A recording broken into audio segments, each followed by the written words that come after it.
রাম রাম বন্ধুরা, নমস্কার। আশা করছি তোমরা সবাই খুব ভালো আছো। বন্ধুরা, আবারও আমি তোমাদের সামনে একটা বিরাট বড় একটা গোল্ডেন অপরচুনিটি নিয়ে আসছি। যারা এখনো পর্যন্ত চাকরি খুঁজে পাচ্ছ না, যারা এখনো বেকারত্বের মধ্যে দিয়ে নিজের জীবনটা কাটাচ্ছ, ভাই তোমাদের জন্য একটা কিন্তু বিরাট বড় অপরচুনিটি। এই চাকরিটা হচ্ছে একটা ব্যাংকের চাকরি, যেটা আমাদের পশ্চিমবঙ্গের 23টি জেলার ক্যান্ডিডেটই চাকরিটা করতে পারবে। 23টি জেলা থেকে পুরুষ হও বা মহিলা হও, উভয় তোমরা পারবে এই চাকরিটি করতে।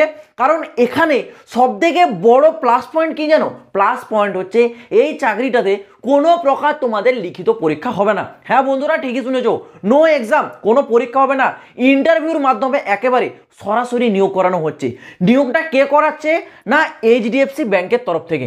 এইচডিএফসি ব্যাংকের তরফ থেকে সারা পশ্চিমবঙ্গ জুড়ে 2025 সালে নতুন নিয়োগ শুরু করেছে, যেখানে টোটাল নাম্বার অফ ভ্যাকেন্সি, মানে যদি শূন্যপদের কথা বলি তাহলে 105। এবার দেখো, 105 টোটাল শূন্যপদ সারা পশ্চিমবঙ্গ জুড়ে, যেখানে সারা পশ্চিমবঙ্গের পুরুষ হও বা মহিলা হও, উভয় তোমরা আবেদনযোগ্য। কিন্তু এখানে আবেদনের জন্য কোনো ফিস দিতে হবে না, এটা প্রথমেই বলে রাখি, কারণ এখানে স্পষ্ট বলে দিয়েছে অ্যাপ্লিকেশন তোমাদের ফ্রি। এছাড়াও তোমাদের এখানে সিলেকশন প্রসেসে কোনো পরীক্ষা হচ্ছে না। বিরাট বড় সুযোগ। ভিডিওটা কমপ্লিট দেখো, এ টু জেড ডিটেলস একেবারে জলের মতো স্পষ্টভাবে ক্লিয়ার করে তোমাদেরকে বুঝিয়ে দেবো। যারা চাইছো খুব কম দিনের মধ্যে একটা ভালো চাকরি করতে, তোমাদের জন্য কিন্তু সেরা সুযোগ। দেখো, এখানে তোমাদের যে রিক্রুটমেন্টটা করাচ্ছে, এটা কিন্তু এইচডিএফসি ব্যাংকের তরফ থেকে 2025 সালে, যেখানে 105 টোটাল নাম্বার অফ ভ্যাকেন্সি। এখানে তোমাদের কি কি পোস্টে নিয়োগ হচ্ছে দেখো, পোস্ট নেমগুলো একটু বলে দিচ্ছি। পোস্ট আছে এখানে তোমাদের ব্যাক অফিস এক্সিকিউটিভ, এছাড়াও আছে তোমাদের রিলেশনশিপ ম্যানেজার, এছাড়াও আছে তোমাদের এক্সিকিউটিভ অফিসার, আছে তোমাদের ডেটা এন্ট্রি অপারেটর, আছে তোমাদের কেওয়াইসি ভেরিফিকেশন, এছাড়াও আছে তোমাদের ব্যাংকিং অফিসার। মানে তোমাদের এইচডিএফসি ব্যাংকের যে শাখা আছে সেই সব জায়গাতে তোমাদের কিন্তু পোস্টিংটা হয়ে যাবে। তো বুঝতে পারছো, খুব সহজভাবে তোমাদের কিন্তু একেবারে ভালো জায়গায় পোস্টিংটা হয়ে যাচ্ছে। এখানে তোমাদের বয়স সীমা কি বলেছে দেখো, বয়স সীমা 18 থেকে 32 বছর। তোমাদের বয়স সীমা যদি 18 থেকে 32-এর মধ্যে হয়ে থাকে, তাহলে তোমরা কিন্তু এখানে আবেদনযোগ্য। এবার এখানে স্যালারি তোমাদের কি দেওয়া হবে? সব থেকে মেন ইম্পর্টেন্ট পার্ট এখানে স্যালারি। তোমরা যে চাকরি করবে, কত টাকা মাসিক বেতন থাকবে? বেতনটা বলেছে সর্বনিম্ন 15,300 টাকা, সর্বোচ্চ 21,500 টাকা। মানে 15,300 টাকা থেকে 21,500 টাকার ভেতরে কিন্তু তোমাদের স্যালারিটা হবে। বুঝতে পারছো, স্যালারির প্যাকেজটাও কিন্তু প্রথমেই তোমরা একটা ভালো পেয়ে যাচ্ছ। কোয়ালিফিকেশন কি বলেছে দেখো, এখানে তোমাদের যে শিক্ষাগত যোগ্যতা সেটা বলেছে সিম্পল গ্র্যাজুয়েশন পাস।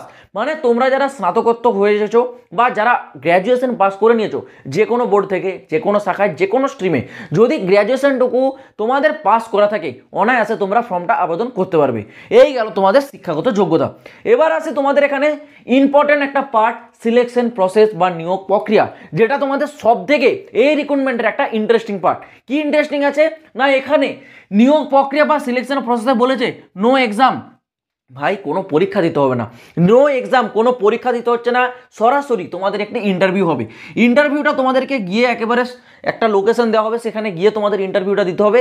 এই ইন্টারভিউ যদি ক্লিয়ার করে নিতে পারো, ভাই ইজিলি তোমাদের চাকরিটা কিন্তু চলে আসবে হাতের মুঠোয়। এবার দেখো, ইন্টারভিউ যে হবে, সেই ইন্টারভিউটা কিন্তু যেই ডেটে হবে সেই ডেটের কিন্তু নির্ধারিত টাইম থাকবে। টাইমটা কি থাকবে? তোমাকে যেই ডেটে দেখ না কেন, সেই ডেটে তোমাদের সকাল 10টা থেকে দুপুর 11টার মধ্যে কিন্তু তোমাদের হচ্ছে ইন্টারভিউ টাইমটা থাকবে। মানে সকাল 11টা AM থেকে দুপুর 1টা PM এর মধ্যে তোমাদের কিন্তু ইন্টারভিউ স্থানে গিয়ে উপস্থিত হতে হবে। তোমাদের যখন ফর্মটা আবেদন করবে, তোমাদেরকে যে লোকেশনে টাকা হোক না কেন, এই টাইমটা কিন্তু তোমরা মেনটেন করবে। আর আরেকটা কথা মাথায় রাখবে, যারা ইন্টারভিউ দিতে যাবে, ইন্টারভিউতে তোমরা কিন্তু অবশ্যই ফর্মাল পোশাক পরে যাবে। ফর্মাল পোশাক মানে তোমরা সকলে জানো, একটা নর্মাল যে ফর্মাল প্যান্ট হয় সেটা তোমাদের কটনের প্যান্ট, বা নর্মাল ব্ল্যাক প্যান্ট, একটা হোয়াইট শার্ট, এটা হচ্ছে সবথেকে ভালো কম্বিনেশন। জিন্সের প্যান্ট কেউ পরে যাবে না ভাই, যেহেতু এটা একটা ব্যাংকের চাকরি। বুঝতে পারছো, তোমার স্ট্যান্ডার্ড তোমাকে মেনটেন করতে হবে, তোমার রেপুটেশন তোমাকে ধরে রাখতে হবে। সেই ক্ষেত্রে একটা লুক সেরকম তোমাকে তৈরি করে যেতে হবে। জিন্সের প্যান্ট, গেঞ্জি এসবকে যদি কেউ পরে যাও ভাই, ইন্টারভিউতে তোমাদেরকে কিন্তু এন্ট্রি দেবে না, এটা কিন্তু মাথায় রাখবে। এবার তোমাদের বলে রাখি, এখানে ফর্মটা আবেদন করবে তোমরা কি করে। দেখো, স্ক্রিনে তোমরা দেখতে পাচ্ছ দুটি হোয়াটসঅ্যাপ নাম্বার। এটা কিন্তু সরাসরি এইচডিএফসি ব্যাংকের যে রিক্রুটমেন্ট টিম, তার হচ্ছে এটা HR এর নাম্বার। ওকে, এই দুটি হোয়াটসঅ্যাপ নাম্বারের মধ্যে যে কোনো একটাতে তোমরা হোয়াটসঅ্যাপ করবে কি না, নিজের বায়োডাটা। বায়োডাটা সম্বন্ধে অনেকে জানো না ভাই। বায়োডাটা খুবই ইজি একটা জিনিস, একটা তোমাদের পিডিএফ যেখানে তোমার সমস্ত কিছু ডিটেলস, তোমার এডুকেশন কোয়ালিফিকেশন, তোমার হচ্ছে নাম, বাবার নাম, তোমার পার্মানেন্ট অ্যাড্রেস, প্রেজেন্ট অ্যাড্রেস, তোমার এক্সট্রা কোনো কোয়ালিফিকেশন থাকলে সেটা থাকবে, সেখানে তোমার একটা পাসপোর্ট সাইজ ছবি লাগানো থাকবে, তোমার একটা নিচে সিগনেচার করা থাকবে, এটাই হচ্ছে একটা বায়োডাটা। তো একটা বায়োডাটা তৈরি করো, তৈরি করতে নিজের মোবাইল থেকে মাত্র 5 মিনিট সময় লাগবে। বায়োডাটা তৈরি করে তোমরা যে স্ক্রিনে হোয়াটসঅ্যাপ নাম্বার দেখতে পাচ্ছ, যে কোনো একটা হোয়াটসঅ্যাপ নাম্বারে তোমরা তোমাদের বায়োডাটা সেন্ড করে দেবে। ওকে, তোমাদের সুবিধার্থে এই স্ক্রিনে দেওয়া নাম্বারটা আমি ডেসক্রিপশনেও দিয়ে রাখছি, সেখান থেকেও তোমরা চাইলে কিন্তু তোমরা নাম্বারটা নিয়ে বায়োডাটা তোমরা সেন্ড করে দিতে পারো। ওকে, জাস্ট এটুকুই প্রসেস থাকবে। যদি তোমার সেই বায়োডাটাটা সিলেক্ট হয়ে যায়, তোমাকে কিন্তু সেখান থেকে রিপ্লাই করে দেওয়া হবে তোমার বায়োডাটা সিলেক্ট হয়ে গেছে। যদি তোমাদের কোনো কিছু কোয়ারি থাকে, কোনো কিছু জানার থাকে, তাহলে ওই নাম্বারে সরাসরি তোমরা কল করো, এইচআর টিমের সাথে কথা বলে সমস্ত কিছু জানতে পারবে। তো ওরাই বলে দেবে তোমার ইন্টারভিউটা কোথায় হবে এবং কোন ডেটে হবে। ওকে, আর যে ডেটে হোক না কেন ফর্মাল পোশাক পরে যাবে, আর এই টাইমটা মাথায় রাখবে, সকাল 10টা থেকে দুপুর 1টার মধ্যে তোমাদের কিন্তু ইন্টারভিউ টাইমটা হবে। আর ইন্টারভিউ যাওয়ার সময় কি কি ইম্পর্টেন্ট ডকুমেন্টস তোমাদেরকে নিয়ে যেতে হবে?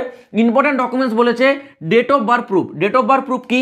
তোমার জন্মের তারিখটা প্রুফ হবে এমন একটা তোমাদেরকে কিছু একটা গভর্নমেন্ট আইডি শো করতে হবে, সেটা তোমার আধার কার্ড হতে পারে বা ভোটার কার্ডও হতে পারে। ওকে, দুটোর মধ্যে যে কোনো একটা শো করবে। তারপরে পরবর্তীতে বলেছে আইডি প্রুফ। আইডি প্রুফও সেম, আইডি প্রুফও তোমরা হচ্ছে আধার কার্ড বা ভোটার কার্ড যে কোনো একটা শো করতে পারো। তারপর বলেছে পাসপোর্ট সাইজ ফটো, তো নিজস্ব রঙিন পাসপোর্ট সাইজের ফটোকপি তোমরা কিন্তু নিয়ে যাবে, সেখানে চা হবে। ওকে, আর বলেছে 12th মার্কশিট, তোমরা উচ্চ মাধ্যমিক যে পাস করেছো তার যে মার্কশিট সেটা নিয়ে যাবে, সাথে সাথে যে বায়োডাটা যেটা দিয়ে তোমরা ফর্মটা আবেদন করছো সেই বায়োডাটাটা তোমরা নিয়ে যাবে, এবং বলেছে গ্র্যাজুয়েশনের মার্কশিট। এই রিক্রুটমেন্টটা যেহেতু গ্র্যাজুয়েশন পাস যোগ্যতার ক্যান্ডিডেটদের জন্য, সেহেতু তোমরা গ্র্যাজুয়েশন পাস করেছো তার যে প্রমাণ গ্র্যাজুয়েশনের মার্কশিট সেটাও তোমরা নিয়ে যাবে। এই 6টা ডকুমেন্টস তোমরা কিন্তু অবশ্যই ইন্টারভিউ তোমাদেরকে যে ডেটটা দেওয়া হবে সেই ডেটে এই টাইমের আগে তোমরা কিন্তু উপস্থিত হয়ে যাবে। ওকে, তো আশা করছি আমি তোমাদেরকে ক্লিয়ার করে বোঝাতে পারলাম। তো এটা তোমাদের জন্য খুবই একটা দারুণ সুবর্ণ সুযোগ আছে। অ্যাপ্লিকেশন ফিস 1 টাকাও চা হচ্ছে না, সরাসরি একটা সুযোগ দিচ্ছে এইচডিএফসি ব্যাংক। তোমরা যদি এখানে ইন্টারেস্টেড ক্যান্ডিডেট থেকে থাকো, অবশ্যই ডেসক্রিপশনে দেওয়ার নাম্বারে গিয়ে তোমরা কিন্তু তোমাদের বায়োডাটা জাস্ট 1 মিনিট হাতে সময় নিয়ে সেন্ড করে দেবে। এবার দেখা যাক বাকিটা তোমার বায়োডাটা সিলেক্ট হয় কি হয় না, সেটা পরবর্তী বিষয়। তো চলো বন্ধুরা, আজ ভিডিওটা এই পর্যন্ত থাক। তোমরা যদি ভবিষ্যতে আরও এই ধরনের নিত্য নতুন চাকরির খবরগুলি পেতে চাও, অবশ্যই কিন্তু এই চ্যানেলটাকে সাবস্ক্রাইব করে রাখবে। তো দেখা হচ্ছে আবার পরের ভিডিওতে নতুন কোনো আপডেটের সাথে। জয় হিন্দ, বন্দে মাতরম।